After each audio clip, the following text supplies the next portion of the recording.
ইফতিজারদের দৌরাত্মে প্রাণ গেল এক মহিলার। রবিবার গভীর রাতে একটি ছোট গাড়িতে করে চালক সহ ৫ জন চন্দননগর থেকে গয়ার উদ্দেশ্যে রওনা দিয়েছিলেন। পানাগড়ে আসার পর কয়েকজন যুবক একটি গাড়িতে করে তাদের অনুসরণ করতে থাকে এবং তাদের কটূক্তি করতে করতে পানাগড় পর্যন্ত ধাওয়া করে। পরে পানাগড় বাজারের রাইস মিল রোডের মুখে তাদের গাড়ি আটকাতে গেলে ভয়ে চন্দননগরের ওই গাড়িটি রাইস মিল রোডে দ্রুত গতিতে ঢুকিয়ে দেয়। প্রথমে সেটি একটি দোকানে ধাক্কা মারে, তারপর রাস্তার ধারে লোহার যন্ত্রাংশের স্তূপে ধাক্কা মেরে উল্টে যায়। ঘটনাস্থলেই মৃত্যু হয় ওই গাড়িতে থাকা এক মহিলার। পিছন দিক থেকে হঠাৎ একটা সাদা গাড়ি আমাকে ওভারটেক করে স্লো করে দিল। তো ডান দিকের ইন্ডিকেটার দিল, আবার পাঁচ নামবে হাত দিকে আমাকে সাইড দিয়ে আমি যখন বেরোতে গেলাম আমাকে ডান দিকে চেপে দিল। হাই রোডের যে ডিভাইডার আমার চাকাটা ঘষাটা, আমি স্লো হয়ে গেলাম, ও আগে চলে গেল। এবার বাঁদিকে যে আপনাদের হাই রোড থেকে পানাগড়ে যে পুরনো রাস্তাটা বেরিয়েছে, ওখান থেকে যখন আমি আবার সোজা হাই রোডে উঠতে যাচ্ছি, আমার সামনে আবার এসে ব্রেক মারল। তখন আমাকে রানিং গাড়িটা কী করতে হলো, বাঁদিকের রাস্তাটায় ঢুকে দিতে হলো। আমি জানি দার্জিলিং মোড় দিয়ে আবার সোজা হাই রোড আমি ট্রেনে বেরিয়ে যাবো, একটাই কারণ আমার গাড়িতে লেডিস আছে।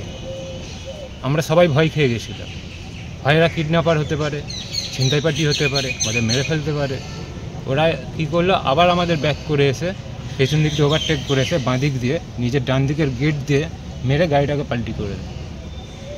আপনাদের গাড়িটা? আমাদের গাড়িটা, আমাদের 4টে চাকা উপরে আর আমরা 5 জন তলায়, তার মধ্যে ম্যাডাম ওখানে ডেথ হয়ে যায়। দুজনকে গুরুতর আহত অবস্থায় কাকসার একটি বেসরকারি হাসপাতালে ভর্তি করা হয়। আমরা গয়া যাচ্ছিলাম।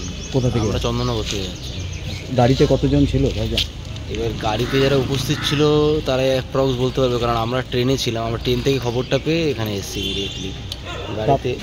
গাড়িতে যারা উপস্থিত ছিল মোটামুটি তারা ড্রাইভারকে নিয়ে 5 জন, যেটুকুনি আর কি জানাই। ইনি কি আপনাদের হেড ছিলেন? হ্যাঁ, ইনি আমাদের হেড ছিল। কি নাম ছিল না? সুতন্দ্রা চ্যাটার্জি। বলছি যে এই ঘটনা পরে কি একটা আতঙ্ক রয়েছে? কেন রাত্রেবেলা তো সবাই বেরোয়, নিরাপত্তার একটা অভাব রয়েছে? হ্যাঁ, এটা তো অবশ্যই একটা আতঙ্কের বিষয়। মানে এরকমভাবে জানি না এরকম কীরকম কী করা হয়েছে, কিন্তু গাড়িতে যারা ছিল তাদের কথা অনুযায়ী এটা তো আর কি জেনে বুঝেই করা হয়েছে আর কি।